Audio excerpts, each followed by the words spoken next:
Hi, I'm Gloria White, and today is May the 14th, 2014, and I'm here with Francis People. And this video is sponsored by the Heritage Museum of Montgomery County. Good morning, Francis. How are you? Good morning, Gloria. I'm fine. Good. Good to be here. Were you born in Montgomery County? No, I was born in Liberty County. I was born at the Liberty Hospital, Mercy Hospital in Liberty. In Liberty County. Okay, tell us a little bit about your childhood and growing up in the Fostoria, Cleveland area. Talk about that. When I was 6, my dad was born in Fostoria. His parents went there in 1904. And so he and his brothers and sisters were all born there. And when I was about 6 months old, my grandmother got ill, and he took my mother and myself and moved back to Fostoria to take care of her. So I lived there until I was about 12 when the mill closed. I was that little girl in the neighborhood with the long blonde Shirley Temple curls that would crawl over the fence and play football with the boys. I learned to climb trees, I learned to play baseball, all those things, but I learned it by playing with the boys in the neighborhood because the girls were a little older than me and they ran together, so they didn't really want to play with the younger little girl. But I learned how to defend myself because they played dog pile the girl and put the dirt and the mud in my hair, you know. Mm-hmm. And my mother would wash it out every night because she did not have dirty children. And there was no cream rinse, so she'd comb that curly stuff out and it would pull me bald-headed. But next day I'm right back over that fence to play with those boys. So did you go to school? Did they have a school in Fostoria? I lived right across the street from the school. Okay. The Fostoria school was a 4-room schoolhouse. It had 2 grades in each room. It had huge swings, which I would get on and pump until I went over the pole. It had dirt basketball courts, had a good tennis court. In fact, Mr. Thigpen and his wife he was the principal, and they only took the job if Fostoria built tennis courts because he and his wife loved to play tennis. And so I learned to play tennis on the tennis courts, but basketball was on the dirt. You know. So did you play basketball also? I played basketball. I was 4'6" by the time I was in the 4th grade. I don't know what happened to me then. I quit, but I got up to about 5'5" and quit. But I was on the junior high team in the 3rd grade because I was so tall they could get away with it. Mm-hmm. And we went to ball games in Mr. Thompson's Studebaker car. All of us girls piled in that car and went to ball games. And I played the 3rd, 4th, 5th, 6th grade at Fostoria. And then when the mill closed, my dad bought some property out on Crossroads area on Morgan Cemetery Road. And we were in the Splendora district, and I played basketball in junior high at Splendora. In fact, they asked for my birth certificate because they knew I'd been playing too long. So once y'all moved to Splendora, so did you go to school in Splendora? I did for 7th and 8th grade, but we were not in Splendora. We were halfway between Fostoria and Splendora. Okay. But it was in the Splendora district. Okay. Yeah. So you have some siblings. Tell me about your siblings. I have a brother who is 14 months younger than myself and a sister who is 8 years younger.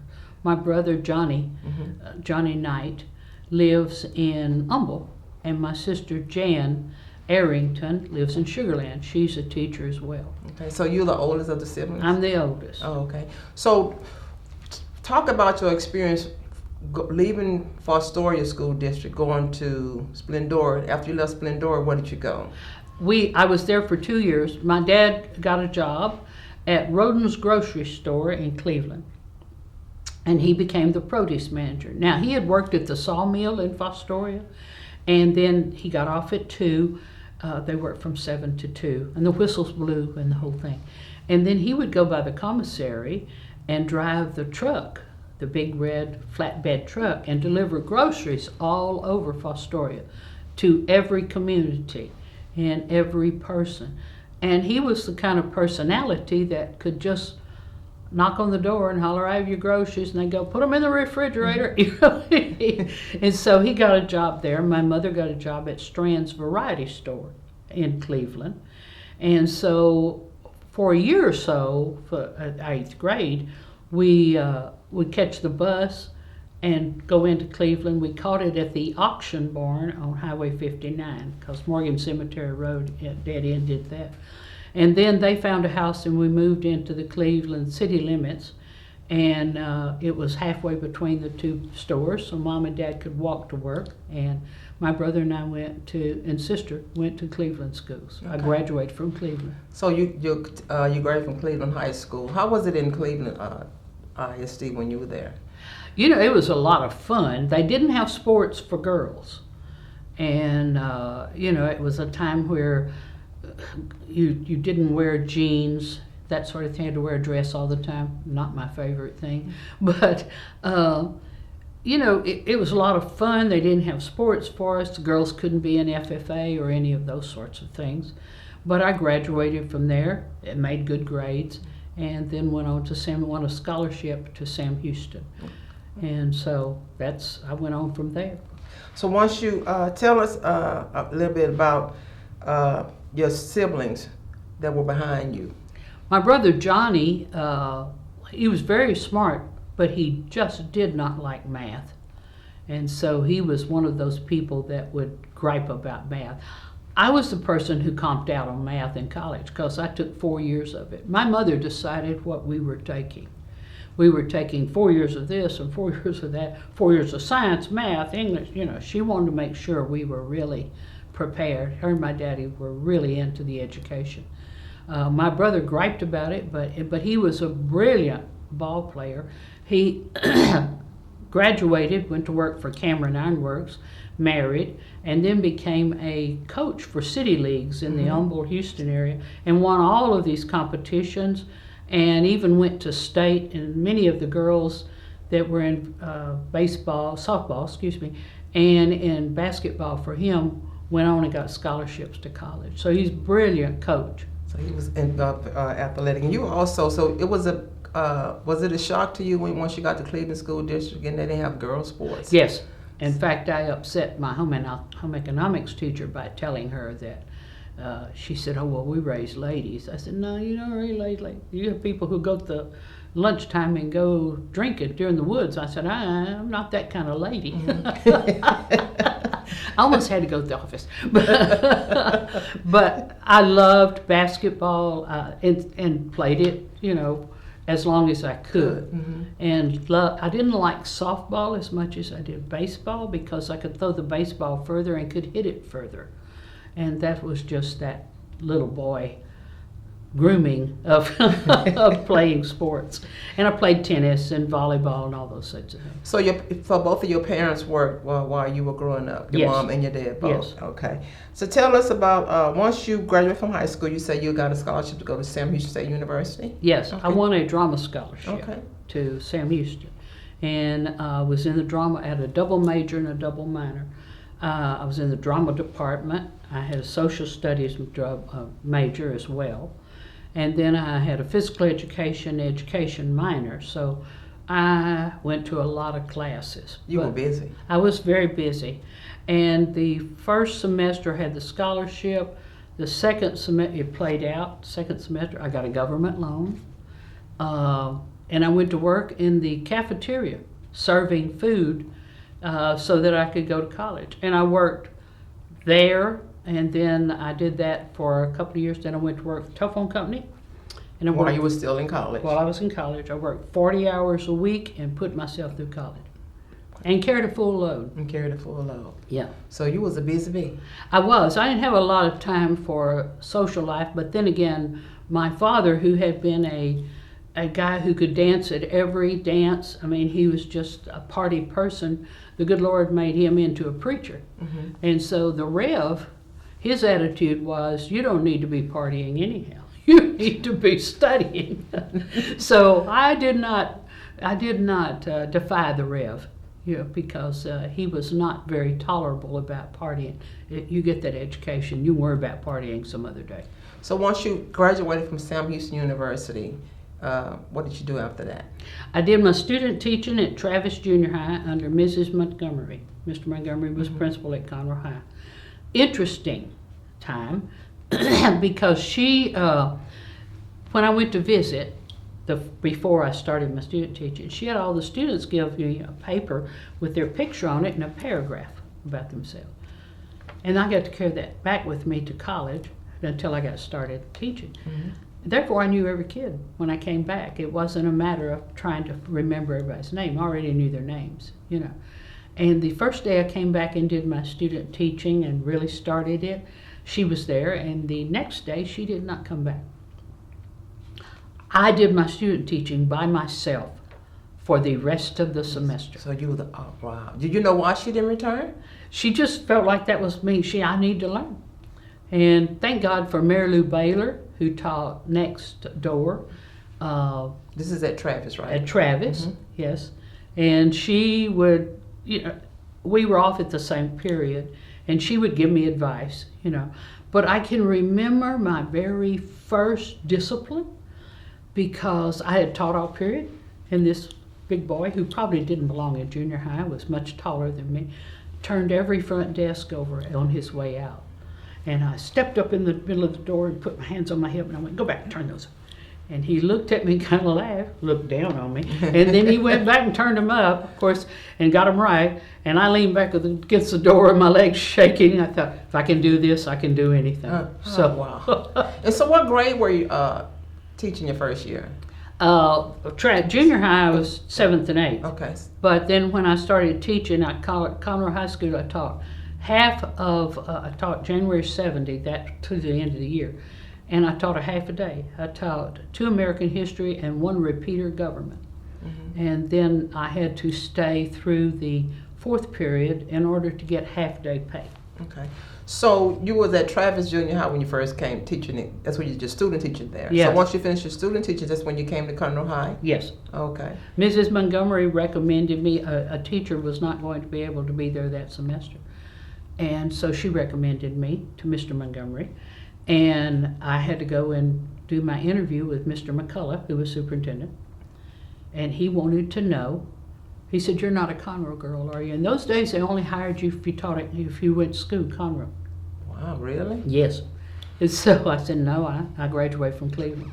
"Well, how did you get here?" And I said, "Well, I married a Conroe boy."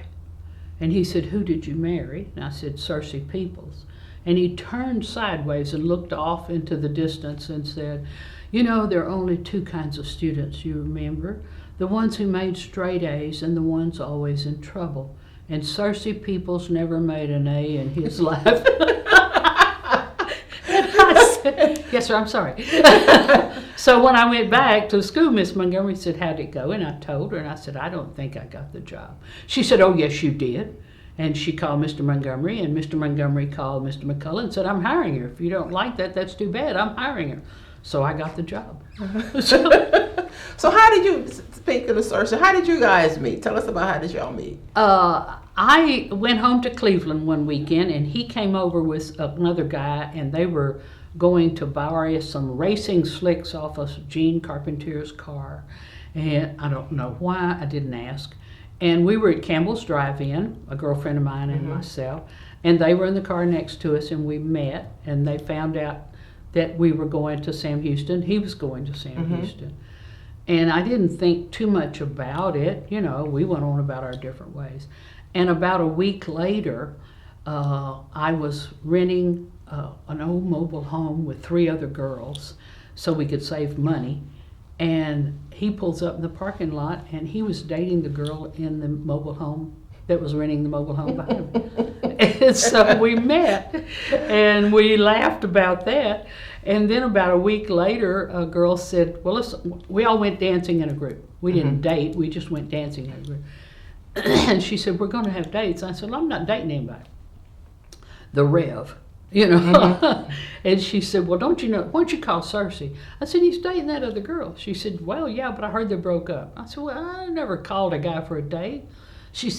She found out his number from that girl, called him, and then had me take the phone. I didn't know what was going on. I was in the back. I came through, and she said, "Here's the phone." And it was his daddy. Cersei's daddy? Yes. And I said, "Oh, I was going to talk to the young one." Not a good thing to say. And he got on the phone, and she was standing behind me telling me what to say. And I said, we're going dancing. Would you like to go? Sure. I'll pick you up so and so time. So, okay. And so that's how we met. We went out. First date, we had a wreck. He was driving? Yeah, hit an oil slick. And it caused, we were going to Navasota, caused a spin out and back out through a pasture. And he drove up but couldn't get out. Highway patrol stopped. Of course, he had to explain it. They asked him my name. He said, first name's Francis. I don't remember the last one. I just had a wreck, y'all. So the wrecker pulls us out. We went on to Navasota, went dancing, and he just kept calling me, and I ended up married to him. What can I say? Okay. Well, that's interesting. So once you all got married, what did y'all move to Conroe? He lived in He Conroe. lived in Conroe. Oh, he was already here. Yes, his dad was the first forest superintendent for Jones State Forest. Okay. And he bought his land, Jones State Forest makes an L, and he bought his land in behind there, in the corner of that L, and in 1934. He was the first man in Conroe to have a telephone because he Cersei? had Mr. Peoples, Oh, yes, Mr. Cersei Peoples. Sr. His dad. He had to call Lufkin to talk to him about the Forest Service. So he had a telephone. He was the first one in Montgomery County to have one. So, Wow. So once y'all met, how long was it before you all had any kids? well, we dated a year, actually 11 months. We had our first date on September the 7th. October 7th. We got married on September the 7th. Because he started asking me in December, and I had been engaged before, and it just didn't work out. And I thought, I'm not going to do this. I'm going to get my education, and I'm going to travel. And I kept going, yeah, we'll do that the 32nd of next month. You know, Oh, and yeah. I did that for months. And finally he went, I'm serious. I'm in love with you. Do you love me? And I went, well, yeah, but I don't want to mess this up. It's fun. He said, we're getting married. And he kept on. We were going to get married in May, and I put it off. June, I put it off. July, I put it off. Finally, he said, we're getting married. I told him I had to make my wedding dress. He bought me a sewing machine, so I had to make it. Finally, in August, he said, we're getting married at the end of the month. And I said, well, we haven't sent all the invitation. Well, you better get busy. So I finally said, okay, September 7th. And so we got married. You know, I can remember standing in the back of the church thinking, okay, boy, if you're going to call this off, you better do it now. We're getting pretty close. And so did your dad perform? Yes, he did. Okay. So where did y'all get married at? Calvary Baptist Church in Cleveland. Okay. Yeah. Okay. Yeah, he married me, and he married my brother, and he married my sister. My sister married a Catholic boy and went through all the classes and everything. And the older priest wouldn't marry him because she wasn't Catholic. Oh. But the younger one said he would do it. Mm-hmm. So my dad was with him and said, okay, I don't want to step on your toes. He said, I tell you what you do. You marry him and I'll bless him. Dad said, okay. So, it's worked out really well. So y'all are married now, you're in Conroe. And so you were at Conroe High School teaching now, right? Yes. Talk about your experience at Conroe High School. Some of your memories there and some of the students and some of the staff that you remember while you were there. Okay. Well, Mr. Montgomery, first thing I did was this repeater government class and these two American history. And I told him, I said, Mr. Montgomery, most of mine, I have a lot of government background, you were required. But I said, most of it's American history. He said, girl, you're going to teach 10, 15, 20 years from now what has not happened. Get a book, learn. Yes, sir. And so he was right, because every year things change and there's more history to teach. But I enjoyed it. I can remember the very first year I had a young man in one of my classes who could talk about everything in the government class. These were repeaters. They could have cared less. They just want to make the grade. Tell us what a repeater is. Somebody who failed and had to take it over. Okay. And I had told about this young man that he is 21, and you are required to teach them as long as they want to go to school till 21. And Eli Stickliff said, if he can sign his name, pass him, get him out of here. And I thought, well, you have all these goals when you come out of college. But he could discuss everything. And I gave the test, and he made a 12. And I was so shocked. And I called him up to my desk, and I sat him down quietly beside me, and I just chewed on him. And I said, I know you know this. And I read the first question, and he answered it. And I went, why didn't you write it? And I read the second question, and he answered it, and I went to write, and I went, you write it. And he hemmed all around. I said, you can't read or write, can you? And he said, no, ma'am. I said, son, I'm so sorry we failed you. He said, oh, it's my fault. I didn't know. I said, no, I'm talking about teachers. Mm-hmm. We failed you. And so I went to the Montgomery County Library, got first grade readers, made him come in an hour early, and sat and taught him a little bit about reading, the best we could do in that hour. And then a week later, Miss Natalie Russell, who was his English teacher, came into the teacher's lounge. She said, I'm so tired of dealing with him. He doesn't do. I said, he can't read. Now, new teachers didn't speak up much, mm-hmm. you know. And she said, what? And I said, he can't read. So she did it at lunch. I did it before school. Wow. And we gradually got him to the point he could read better, you know. But that was my first shock as a teacher. But I went on to teach level, above level, below level. I even taught CVAE. I loved all those kids. They were so much fun. Tell us what CVAE is. Cooperative Vocational Academic Education. Okay. And it was for those kids that were sometimes 2 or more years behind. They were those kids that liked to cut up instead of work. They were the kids that were funny. Some of them did not read well. But it became a place to put kids that did not just cooperate. Well, I loved them. I thought they were wonderful. They made me laugh every day, you know. And I had to literally say, all right, guys, we got to cut the comedy out. We got to work. We got to work today. But they were very smart kids. They just, and I had some tell me, we just did not have a teacher that explained it the way you do. That didn't make me feel a lot better because I wanted everybody to be that way. But some kids also, you had to talk to them directly as opposed to a whole class. You know, they just need that little bit of extra. And so I taught that for years. Then I was over in the vocational building. I was in the little portable buildings, which I loved. And I was in the main building, every hall, including the basement. And then I was in the annex, upstairs and downstairs, both ends of the annex, just all over the place. You know, I teased about the next place they were going to put me is at the end of the nature trail in the outdoor John. So was this all at Cardinal High School? Yes. All at Cardinal High School? Every bit of it. So you retired from, when you was your retirement, you was in high school teaching, yes. right? Yeah. Okay. So, 35 years. So 35 years. Yeah. 35 years. You love what you did, right? I did. I loved the kids. And I call them kids. I know you're not supposed to call them students, but we call our own children my kids. And so they were my kids. And I give them a pass to go somewhere. And I always told them, if you go and you mess up, you got to come back and talk to me. But if you go and somebody picks on you, they have got to talk to me because you didn't mess with my kids. Mm-hmm. They were my kids. And I had great kids. I very seldom had discipline problems because, you know, I was pretty firm about we're going to have some fun, but we're going to work. Mm-hmm. We're going to have a good time. So do you run into some of your students that you taught since you retired? I do. I see them all the time. As a matter of fact, your husband is one of them, and I love him dearly.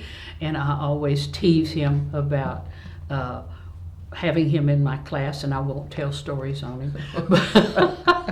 But I see, I love Carl. He's wonderful. But I see a lot of my students. A lot of them I see all over town. I will be walking along and somebody goes, Miss Peeps, and I freeze. Mm-hmm. I would, oh my God.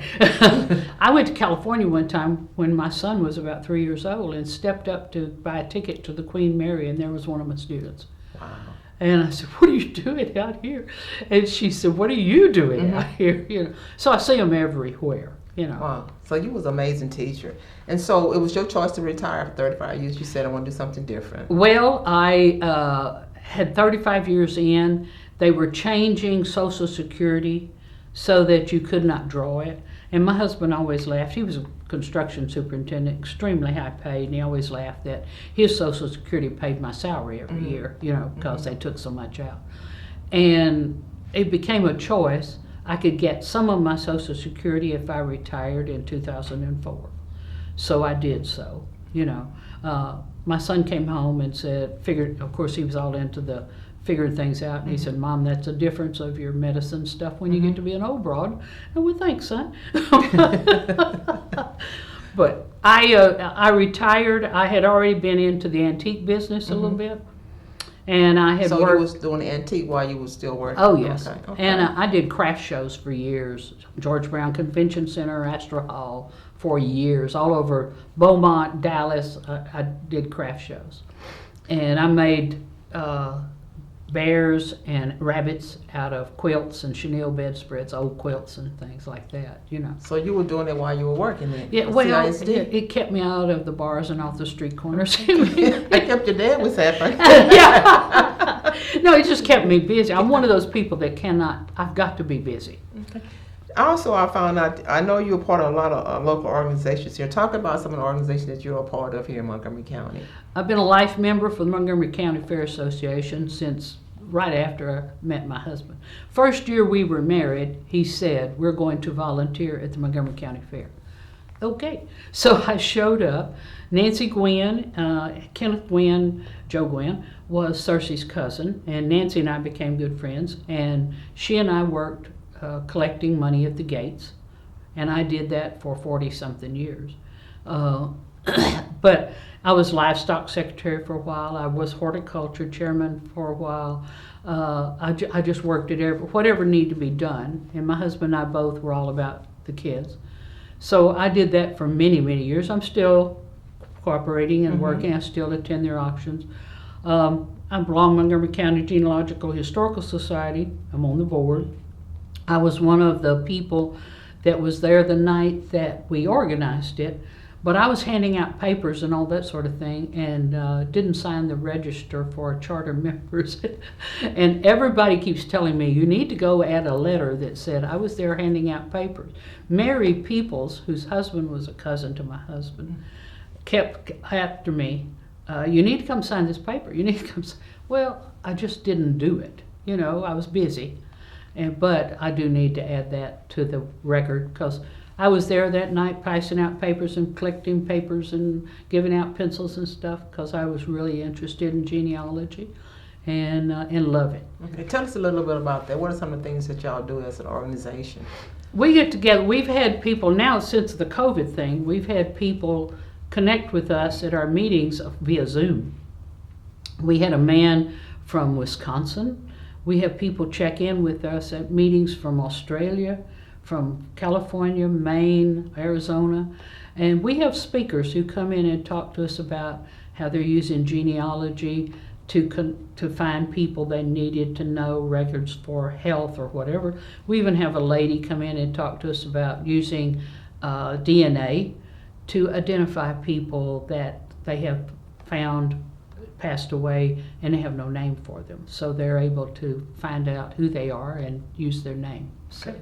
I also found out something just recently, that you also is an auctioneer. Oh, Tell us what inspired you and what path did you take to become an auctioneer. well, I Talk went about to that. work. We always went to auctions because I'm an antique crazy lady, and so Bo Myers had an auction up at New Waverly, and I went in a couple of times. My husband and I loved him. And his wife, Linda, was working the office by herself. And I had known his first wife. I'd gone to auctions, and then he married Linda. And so I volunteered to help her. And then the next thing I know, I have a job working the office. I was checking everybody in, checking them out, running all the paperwork for them, making bank deposits and all that sort of thing for them. And his brother, Delbert Meyer, set up an auction in Madisonville and then on up into Centerville. And they asked me to come and help them with their office work. So I did that, and I loved it. And then when Delbert passed away, his wife said, I need another auctioneer. You need to go to auction school. So I went to Waco and met with Mr. Moon, who was the auction school teacher, 10, 12-hour days. So I had a bachelor's and a master's degree, but studying for my auctioneer's exam was tough, because you have to know everything that sells and any rules that apply to it. What you can't resell, how you must keep your records, all that sort of thing. And I loved it. I started auctioning, and I did some auctions here and had a good time with them. And then when my husband became ill, I kind of slowed down on that. But I still do some estate sales, in-home estate sales. Okay, so the auctioneer. So can you just give us a little example about somebody? If you got we want to bid on that camera, and you want to Have to call it. Yeah. Yeah. Is that what it's called? Mm-hmm. Yeah, you call the bids. 5, 9, 10, 9, 15, 9, 20, 25, 9, 30, 35, 9, 40, 45, 9, 50, 55, 9, 60, 65, 9, 70, $75. 75, 9, 80, 85, 90, 95, 100. That you just, Mr. Moon told us you practice by selling pine trees that you sell along the road. Mm-hmm. And when the first day that I was in his class, he said, "All right, Francis, get up." What for? He said, "You're going to call bids." I said, "I don't want to do that." He said, "Get up." I went, "Okay." So you start with hundreds to 1,000. Then you do 25s to like 500. Then you do 5s and 10s, then 250. 250 now 5, 750 now 10, 1250 now 15, 17, 15, so on and so forth. And I get about halfway through all of this. And he said, "All right, stop." I said, "Okay." And he was sitting off to one side. And all of these people that were in this class had to pretend they're bidding. And it was only me and one other girl. The rest of them are all guys. And he said, "You're not missing a beat on these bids. But you got 2 guys back there that you are cutting up with. They're cutting up with you and you're cutting up with them. And you're looking over at me and winking at me and still not missing a beat. How can you do that?" I said, "I taught high school for 35 years. He said, "Sit down. You don't have to do that again." He said, "You got your concentration going, so I'm not worried about you." So you enjoy doing it? I do. Oh, okay. I do. Okay. I don't do much on these days except for charities. Charities, okay. I do it for churches, Boy Scouts, Girl Scouts, things like that. Any charity that needs it. And I don't charge for that because, I figure that's payment for God giving me the ability to do it. Okay. So tell me about your parents. Tell me a little bit of history about your parents. You know how they met? Yes, my father worked for Humble Oil Company in Liberty. They were he and my mother's cousin, Neil Collins, were on a seismograph crew that went out and hunted places for the oil well, and it was in Dayzetta, Liberty County, that area. It was a very dangerous job, so sometimes you got out in those old bogs, you had to winch your way out and things like that. He always told a story about a guy named Hoggy Hargraves. They called him Hoggy because he kind of snorted sometime, who hated snakes, and they'd see snakes everywhere, and he'd get out and get a machete and kill all of them. He said we couldn't have got him out of there. But in the process of him being friends with Neil, he introduced him to my mother. And my mother her father was in charge of an oil field over in Dayzetta, Hull area. And she had gone to school there. And my mother was this sweet, wonderful lady. My dad was a romper. He knew every club, he could dance, he was a partying guy. And she had a very positive effect on him. He went out with her, and the first date he tried to make some jokes, and he made fun of someone. She said, "Yeah, I know him, he's a cousin." And finally he thought, "I better shut up." And they dated and ended up marrying and lived in Liberty. She was the manager for a Butler and Grimes variety store in Liberty. And he worked in the oil field. And they ended up marrying, and then about a year or so later, I came along. And then he moved her back to Fostoria.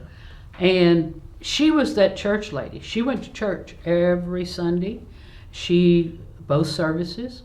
She went every Wednesday night. He didn't go because he said that preacher knows all about me and he preaches about me and I'm not going to go because he was still partying, And finally, one day, he came in, he wasn't feeling real well from his partying the night before, and she said that I looked at him and said, "Mama, ain't he pitiful?" And he decided he didn't want his daughter to think he was pitiful. He started going to church, and we had a big revival. Brother Chastain was the preacher, and he kept holding the invocation one night. He just kept on.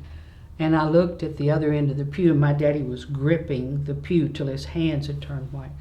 And he finally went up and surrendered to preach. Wow. And became a Baptist preacher. Wow, that's an amazing story. Yeah. That's an amazing story. So your mom brought him in? She did. She did. She did. She had that positive effect on Yeah, him. that's good. And so for Astoria and Cleveland, and now you in Willis, at Conroe High School, and you retired, and you did your auctioneer. And tell me about, tell me about the P-Patch auction company. Well, I developed that when I started auctioning. Okay. And How did you get that? Why did you come up with that name? Well, it was either that or call it the pig pen. I wanted no reference to my housekeeping, you know. so I just decided that sounded good. It also had to do with the P for P-Patch, People's P-Patch, PPP. So I just figured that was cute a name as any, you know. Although I have been called and asked if I'm serving dinner because they think it's a restaurant. But it's not. P-Patch. Yeah. But I have an auctioneer's license, and you have to really toe the line with an auctioneer's license, because if someone were to break into your house and you had to use a firearm, you have to notify the board as well as the sheriff's department. Because if you get in trouble, they take your license and they fine you and they put you in prison. You know, it's pretty stiff. And that all goes back to after the Civil War, when some of the things that were coming into the South, they were auctioning off illegally. And so they drew up some rules, and, you know, and so made sure that they were not desperately trying to destroy people. But I pretty much abide by those rules, and I use now the auction company, even though estate sales are not licensed, which they should be, I think, because I don't want to see anybody ripped off. I just don't. You know, my daddy's in heaven, but he can still call my name and tell me behave myself. So I abide by all those rules as far as by doing my estate sales too. Okay. Okay, because if somebody doing an estate sale, you're just trusting the people that everything that they have there belongs to them. Exactly. Okay, so It becomes almost guardian of the estate. We take very good care of their home. We treat it as though we live there. We don't want someone scraping up the walls or tearing up their house, you know. And we sell contents, and then I type it all up, put it on Excel, and run off paperwork and show them exactly what everything costs. Not all auctioneers, not all estate sale people do that, but I list it all. I list coffee cup, 10 cents. I list it all because I don't want any reference to the fact that something's missing and not paid for, you know. So I make sure everything is documented. So what are you doing now other than that? That's still your main thing, your auctioneer and then the estate sales? Well, what do you do for fun? What do you like to do for fun? Well, primarily eat Mexican food, and you know. No. I know you travel a lot. I travel a lot. A couple of years ago, I went with a group of friends to Germany, Austria, Hungary, and Switzerland, and we had a lot of fun. I have a trip planned for Ireland and Scotland. I still have the antiques. I'm in a couple of antique malls, Mimi's here in Conroe and Antique Gallery in Spring. And I'm trying very hard to get rid of the big furniture because I don't want to lift it anymore. And I was that gal that would pick up something and lift it. But I still do all of that, and I do a few estate sales. My grandson has just started A&M. Well, actually, he's finished his first year at A&M. I travel back and forth. They lived in Amarillo Canyon area. I travel back and forth for every football game last year. Every one of them. Even all the way to Midland, all the way to Pampa, because Granny had to be there for that boy, you know. And so I go over about once a week and take him and whatever friends. It may be 3 or 4, it may be 15. We all go out to eat and have some fun, you know. Wow. So he's really important to me. And but I still like to travel, and I will get in the car and just take off for Corpus or take off for Dallas or just wherever I want to go. If there's some festival going or something, I want to do it. You know, I'm still connected to the genealogy. We are doing, the genealogy department we got a grant from the city, and we are doing interviews in nursing homes.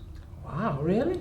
And we're carrying them a notebook and trying to get them to write their own personal history. Most people don't think they're history, but everything about you is history. From the day you were born until the day you pass. We want them to write all those fun stories down for their kids.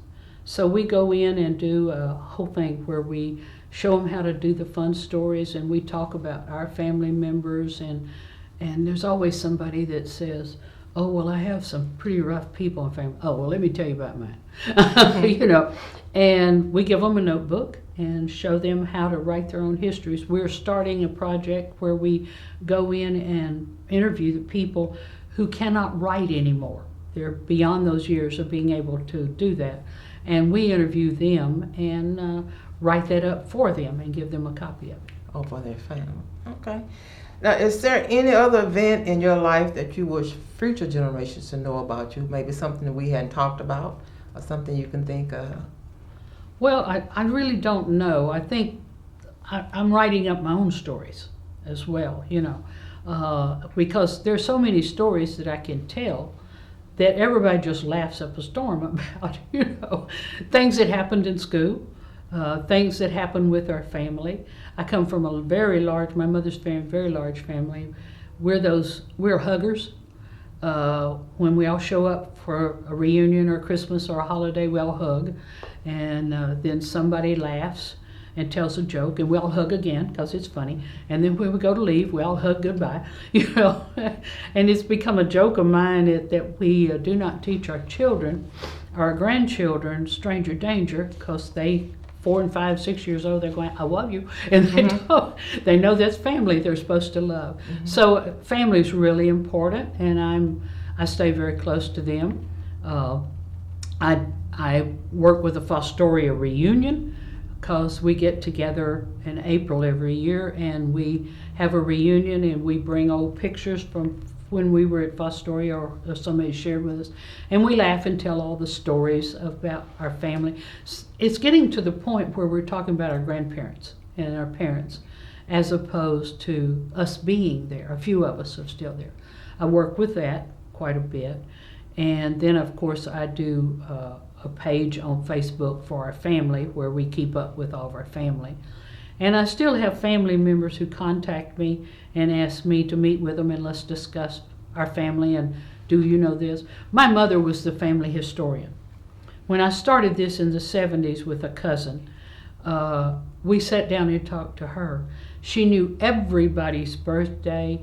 They were born on a Monday, the 14th at 7 a.m. She knew it all. And then later in life, she started losing some of her memory. So thank God I got that all from her. And that's one of the reasons it's so important to me, everybody to write their stories.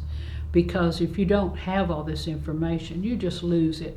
And it's a shame to lose somebody and not have their stories, not have their history, because good, bad, and indifferent is fun, you know. The history is very important, and you can pass it down for the next generation, and they can add that to the next generation, so you want to keep that going. And I tell all of them you need to videotape or at least audio tape, because you need to show grandma or grandpa when they talk, how they talked, and their facial expressions. That's where you get some of your facial expressions and stuff. You need all of that to know what's going on. We did a genealogy department a couple of years ago. We did a African American culture thing. This is the second one we'd done. And we had 3 people there from all over the United States. One was from Galveston, and they go out and speak quite often. And the lady from Galveston, she was standing up talking about trying to find her grandmother and the difficulty of finding her grandmother. And she said, I finally found her on a Berwick plantation in Louisiana.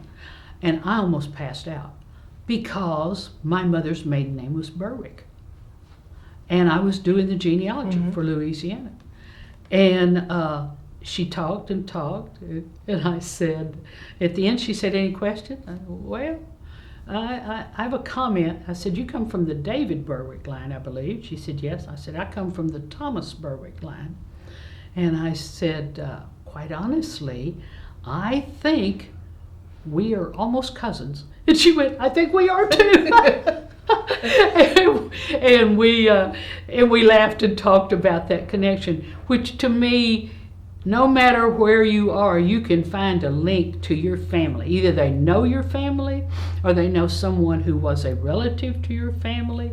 And all of these 7 stages of I think we need to have more connection and understand that those beautiful stories need to be kept and they need to be told, you know. But she had been a part of his. I said, "I'm not sure you'll be happy about it." She said, "Oh, honey, it was long ago." I said, "Well, that's the way I feel too, you know." But you find those connections where you never thought you'd find them, Wow. you know, and it's beautiful. I think it's wonderful, and I love the old stories that have been told about my family. Some of them are really wonderful. Some of them make you wonder, but that's okay. That's the best part of it, you know. And so I have fun. I meet with one of my mother's father's brothers, was something of a ladies' gent, and had several wives, and all of his children, half children, get together for a big reunion. I love it. Wow. I get to go and listen to all their stories. It's fun. That's amazing. Well, Frances, I thank you so much for sharing your history with us, and we appreciate you so Thank you. much. And may God bless you, and may He keep you in all that you do. Thank you very much. I enjoyed it. Thank You're you, welcome. Gloria.